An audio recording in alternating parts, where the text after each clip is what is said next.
Hello and welcome, everyone. If you don't know who I am, which is very, very statistically likely, considering the fact this is basically a dead channel, and I mostly run only for fun and to have an excuse to play certain video games. I am the Dark One. You can call me Dark14587, the Dark One, DRCD, which is my writing name that I write with. I have a lot of names, basically. I haven't really settled on one true name, but that's what I have. Anyway, I am here today to talk about Kamen Rider Saber. So what is Kamen Rider? Look that up. I don't have time for that. What is Kamen Rider Saber? Kamen Rider Saber is the newest season. I believe is the newest season, the 31st season, if I am correct. Let me check that, of the Kamen Rider franchise. Kamen Rider being a long-running franchise in Japan that I want to talk more about. If you've been paying attention to the channel, which again is basically no one, I have actually done I've actually done at least one video on Kamen Rider so far, which was the Kuga video. I plan to do more videos on Kamen Rider. I have at least 4 more planned for the end of this year, to the end of this year, with the 5th one coming shortly after 2021 begins. And yeah, Saber is the 13th series of, not 13th, I meant to say Kamen Rider Saber is the 31st season of Kamen Rider. 31st. So we're on 31 mainline riders. Anyway, I want to talk about Kamen Rider Saber. If anyone who watches these videos, which is unlikely, is familiar with Japanime, this will be a similar deal to him, in which I'll talk about the episode. But I will not be talking about every single episode of Kamen Rider Saber.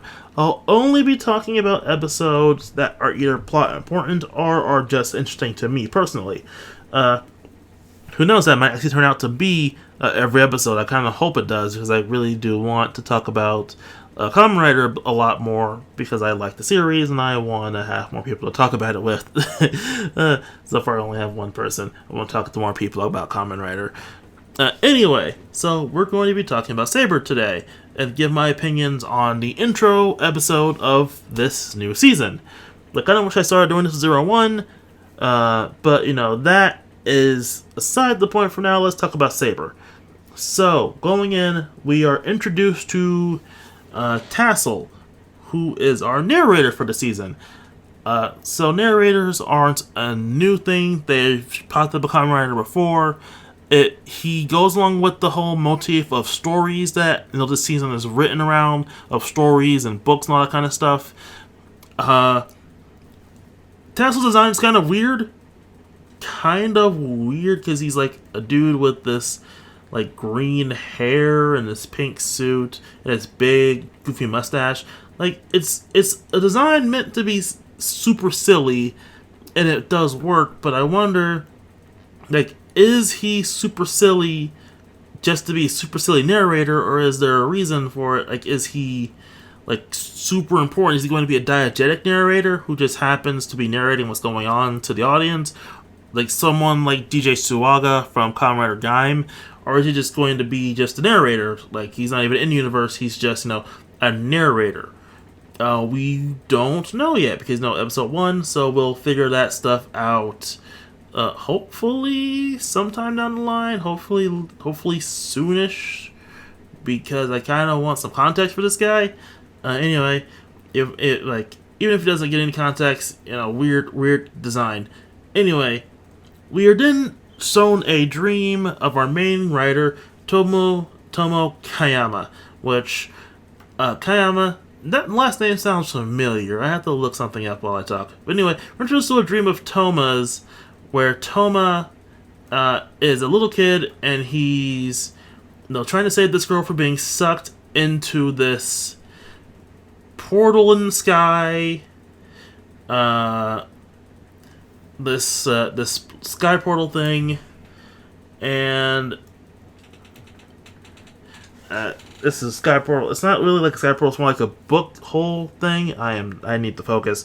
The book hole thing She fails and she gets sucked in before this guy with the sword shows up, stabs sword into the ground, and stops whatever was going on from happening, and saves the day, leaving Toma behind with the Wonder Ride book for a brave dragon that he'll later use to transform. This is the previous user of Kamen Rider Saber, and this he is the previous user of Saber who sacrificed himself to save Toma, apparently, or to stop the disaster that was going on, apparently. And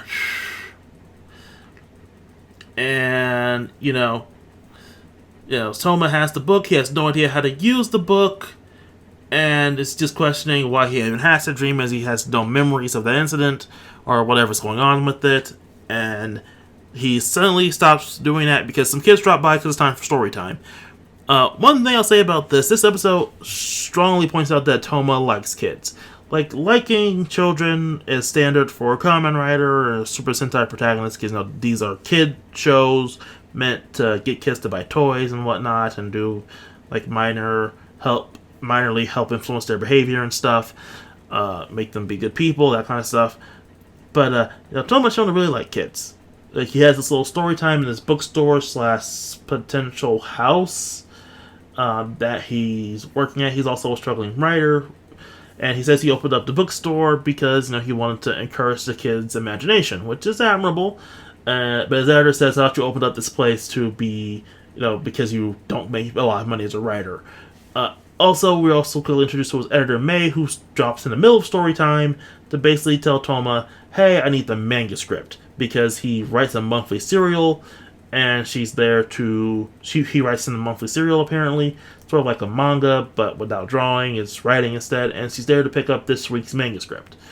It's funny because someone's like, well, I have it done in my head, and she's like, well, I need it on paper, because I made a promise with my friends that I hang out with them tomorrow, and I don't want to be over here all day tomorrow making you do your job. And then Toma, for this part, he's like, oh, you made a promise with your friends. That's actually admirable. Toma, we learned a lot. We learned at least 3 things about Toma in this episode. Thing number 1, he likes kids. Thing number 2, he really takes promises as important. He will honor. It seems like he's type to really honor a promise or put a lot of stock in a promise, which might be a plot point or something. Don't know. Episode 1. These episodes are really fun to look back on after you've seen most of the season. But anyway, yeah, so Toma takes promises seriously, and he likes kids. 2 character traits right off the bat. But he says he has his own promise to keep, so he has to go off. Well, Toma goes off to his destination, which turns out is to visit this little boy to give him his birthday present, because it's his birthday, which is a book, but we'll talk about it in a second. We are introduced to our main villains, Megiddo. Megiddo and their leader, Kamen Rider Caliber, who we don't know his civilian identity yet, as he's only in suit. Megiddo wants to get their hands on this book that basically contains the entire world. Is basically the Book of Destiny from DC Comics, or Sandman, if anyone's familiar with that. If you've seen the Crisis on Infinite Earths crossover thing that was on the CW, it was the book that Lex Luthor kept his hands on, that whole crossover, or at least most of it. Yeah, basically it's a book that can be used to rewrite reality. And apparently that's what this book would do, because it contains everything, and messing with it would affect the world. But it was broken apart years ago, so that to the big fight that eventually broke up the Kamen Riders of this show, and let Kamen Rider, not the fight itself didn't lead Kamen Rider Caliber to be evil. He just kind of was the impetus for the fight. Anyway, so they say it's time to act, and they create this monster using a little Megiddo book. I don't know what it's called. It's not a Wonder Ride book, because those are what the Riders transform, unless that is a Wonder Ride book. Either way, they use this little book to summon this big golem thing, and give him a little book, which looks really comically undersized in his giant golem hand, to basically go out and wreak havoc so that they can do something. Megiddo is very much a giant mystery right now. We don't know what their plans are, what exactly their ultimate goal. We know what the ultimate goal is, and we know how we're going to achieve that goal. But it's very much the underpants gnomes right now, and the fact that we know Rex City get a hold of Book of Destiny, no middle ground in this plan that we only know of so far. Like, there's something that connects these two, but we don't know what it is yet, and hopefully that'll be explained soon, because it's kind of confusing how this relates to them getting the Book of Destiny, which is very much the impetus for the entire show. Okay, so anyway, the Golem used the little book to section off a part of the city in this big dimensional book thing, and takes it into Wonderworld, where stuff is. We don't really know what Wonderworld is right now. Like, it's the dimension where the Kamen Rider stuff for the season comes from, but we don't know anything else about it right now. So get used to me saying that. So we don't know what it's about right now. Anyway, so Toma and May, the editor chick, are with the little kid in the book in the section off part of the city that's separated by the book.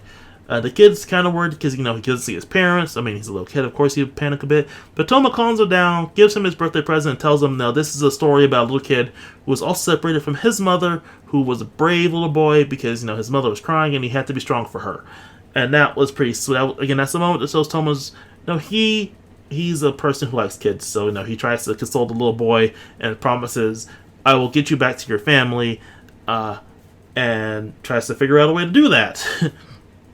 We also get a character trait for May in the scene, and that she's shown to be really curious. She's constantly asking, what's going on? What's this? What's that? And all that stuff during this whole, whatever's going on right now. Basically the audience in a bit. And this it's honestly kind of a cute character trait, in that which kind of reminds me of Akiko. I'll talk more about her in a second. So we then see Toma around the corner trying to find out a way to find the kid's parents, or figure out how to break the barrier or whatever, and finds the monster wrecking stuff. And whenever the monster wrecks stuff in the city, it causes the book he's holding to deteriorate. So there is a connection there. Don't know what it is yet. Again, so much we don't know. Anyway, Toma tries to fight back the monster, but he's a flesh human against a golem monster, and so that doesn't end well for him. He's crushed by some boulders, or he's crushed by some rubble that the monster calls from a building. And so Toma, he would have died and become isekai. Honestly, you can call this entire season Kamen Rider Isekai, if it wasn't for the Wonder Ride book activating, because they're in the Wonder World and the dimensions or whatever happening. It's something that someone, I'll talk about him in a second, says about how the dimensions colliding will cause the Saber to activate. So, the Wonder Ride book summons this blazing sword, Fire Emblem joke, and Toma goes and pulls out the sword a la King Arthur, and it forms into the Second Sword Driver, which he then slaps on, automatically knowing how to use it, and transforms into Saber. I don't have two minds on this. Like, I get why it's done. It's made to move the plot forward, and it might explain later because he has some connection to the previous Saber just by that dream here. But I really like it more when series explain how a user knows how to use their gear and doesn't just automatically know how to do it. Like, basically like last season 01, how Aruto had to be beamed up to Sal Isaiah to figure out how to fight and how to use the 01 gear. Or how in most series the story will start kind of in medias res, or have some kind of mentor character basically guiding the writer along when they're early in their adventure, in order to help them figure out, how do I use the stuff and how do I fight? Or they innately know how to fight because of some experience here or there. But we don't know how Toma knows how to fight yet. We don't know how Toma knows how to use the gear yet. He just knows how to. Like, maybe the sword told him when he pulled it out, but he just knows how to slap on the belt and slam in the book and pull out the sword to transform. And the transformation sequence, unlike most seasons, we cut to a kind of stock background. It feels really weird. And I remember, this show is being written by the guy that did Ghost. And Ghost also had that thing where it would use stock footage for transformations sometimes. Now, this was a thing that got dropped later on, and I imagine that might get dropped later on here too. It's just a thing that pops up here for a weird reason, and I don't know how. I do like it though. I like the imagery of being surrounded by this kind of burning library-esque thing, and then the giant book slams down behind you, and then you transform with stuff coming out of the book. Like, I like that idea, but I kind of want to see that more in the real scenario where the book maybe slams down behind him and he transforms with stuff from the book in the world instead of in this stock background footage. Anyway, so they fight, standard Kamen Rider fight, standard Kamen Rider stuff, they fight, and then the battle ends, and Toma is, then the world goes back to normal. Toma reunites the kid with his parents, and all is hunky-dory. Everyone reacts to Saber returning, like Caliber reacts to Saber returning, and our secondary writer who's been watching this whole fight, Rentaro Shido, he reacts to seeing Saber, and the episode ends with Toma in his bookstore / house, potentially, finishing up his manuscript to give to May, who's happy to take it, and then she realizes that all the pictures she took in Wonderworld are now blank, which, again, is probably going to be explained later. Probably something about how dimensions work in this season. But anyway... this leaves Toma... this leaves Toma with a lot of questions, until suddenly Rentaro busts through his door running on the back of a CGI blue lion, thus ending the episode. So, summary... I have, summary of the episode over. I really do like the episode, but I do have one main issue here, and not just the whole we don't really know a lot, because that's standard for the first episode of a season when they're trying to get stuff on to get started. My main issue is the middle of the fight. So in the middle of the fight, the golem uses the little book. He opens it up and turns the page to kind of transport him and Toma into a desert so they can continue their fight. And they do, and then suddenly, after Toma does an attack, not that he does an attack, basically the golem transports them again, and now Toma's falling from the sky in the middle of basically that footage from the trailer where we see Saber falling on top of the sword monument thing. So he's on the middle of that, and then there's rocks flying at him, and he has to attack the rocks and dodge them so he can get down and attack the golem. I honestly feel this footage shouldn't be diegetic. It feels like it's really good trailer fuel, but in the series and context, it feels kind of weird. Like, I get that the book opening, that turning the pages can transport you, but how does it determine who you transport? At least when this was done in X8, it made a bit more sense in terms with the tech. But here, I don't know what's going on. Also, one thing, this is clearly going to be a very, very CGI-heavy series. Like, in episode 1, we already have... that scene in the middle of the fight, parts of the fight had heavy CGI. The monster transformed into a giant, which, heavy CGI there. And basically all of Wonderworld. And all of Wonderworld, which was all CGI, obviously.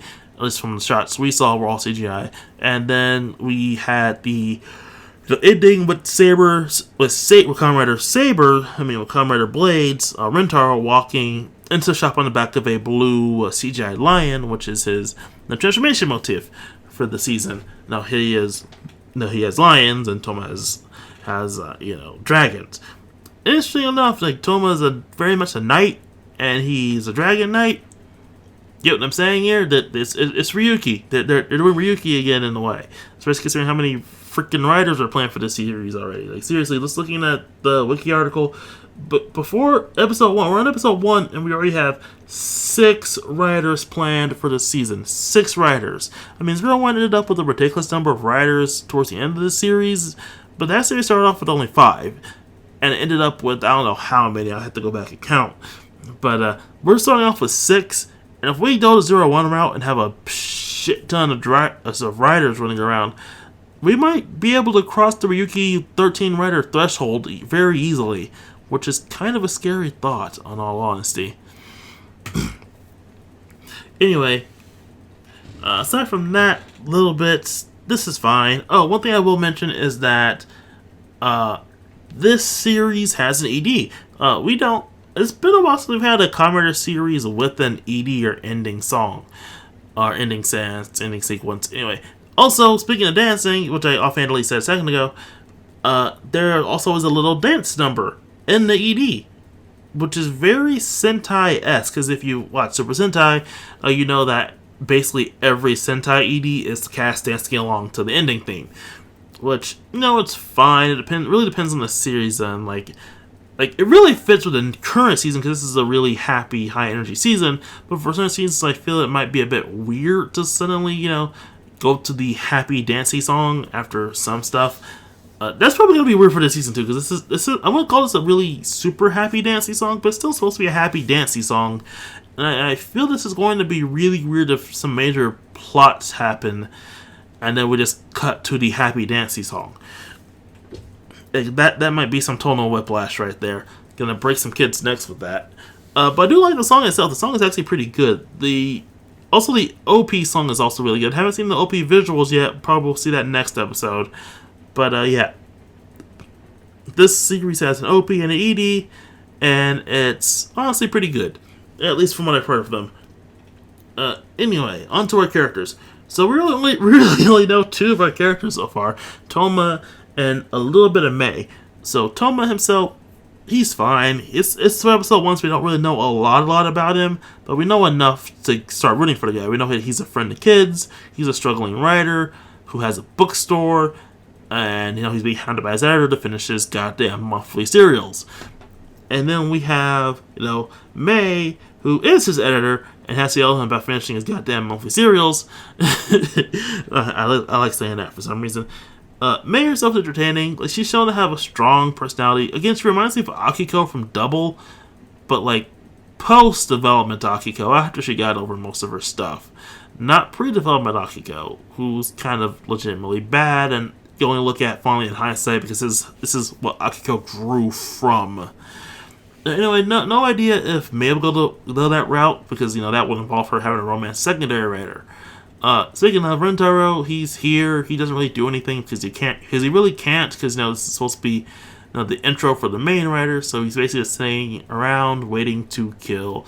Rentaro is just sitting around observing the situation before popping up at the end of episode 1, being like, "Hey, hand me the Wonder Ride book and a sword driver." It's fine. I mean, it's again first episode, so he'll probably serve the role of the guy who knows what's going on, at least more than our main does, and will barely explain any of it, or will only explain it when it becomes plot crucial. That's most likely his role in this, at least early on after fighting.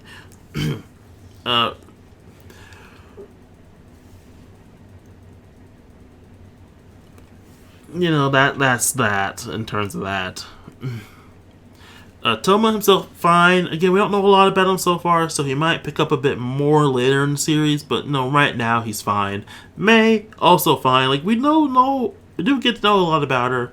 This episode is how she's energetic, how she likes weird stuff, at least the weird stuff related to Wonderworld that's going on around her, and how she likes to photograph it, because if it ain't pics, then it ain't real.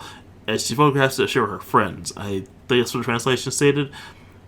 But, all her photos come back negative after they come back from Wonderworld, which may or may not be a plot point. I don't know yet, because again, episode 1. But you know what? She does a fine role in her job.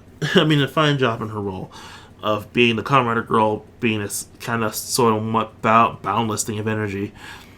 That's them. The Megiddo, again, we don't know a lot about. We don't know about Rentaro yet. We'll find out more about him next episode. But overall, I do have to say this episode, it's a pretty good first episode. Not my favorite one of all time. I honestly think that 01 had a better first episode, at least for having a more visually interesting fight scene, considering we had Arto with the whole running through the crashing bus scenario. Here, we really don't. It's just, again, we really don't have a super big moment, or at least super strong first outing. The finisher is pretty cool. It kind of reminds me of a mix of Ryuki and Drives. Ryuki with the whole dragon thing, and then Drive with the whole jumping off the back or something thing. And what Drive did with Trident on that finisher. But but it still feels a bit weaker, especially with the whole scene. But I do like the final slash thing. I do kind of miss like Zero One's big text to the sides going ba ba ba ba ba big bang, that kind of thing. Like I do miss that, honestly, because I don't think we're gonna get that level of super energy from Saber. I would love to be wrong though, but so far it doesn't look like we're gonna get it. So again, overall, pretty good first outing. Really want to see what season 2 has in store, because this first episode really feels like it should have been a two-parter between this episode and the next episode. But we won't know until after we're done. But potentially, if you can ever be done with whatever's going on. And there's so many questions, which is fine. This is episode 1. Episode 1 is normally meant to raise questions that will follow on to the rest of the series, which makes rewatching episode 1s a lot interesting, because then we can figure out, oh yeah, from way back, that was hinted at way back here? Dang. So let's, there are a lot of examples of that, especially in Kamen Rider. So yeah. That is Kamen Rider Saber. I ultimately came around liking it. I really do want to see the next episode, though, so I'm still kind of on the fence on some things. So, yeah, tune in next time to see Blades, which, on a side note, Blades is a really dumb name. At least it feels dumb to me. Anyway, see you all next episode.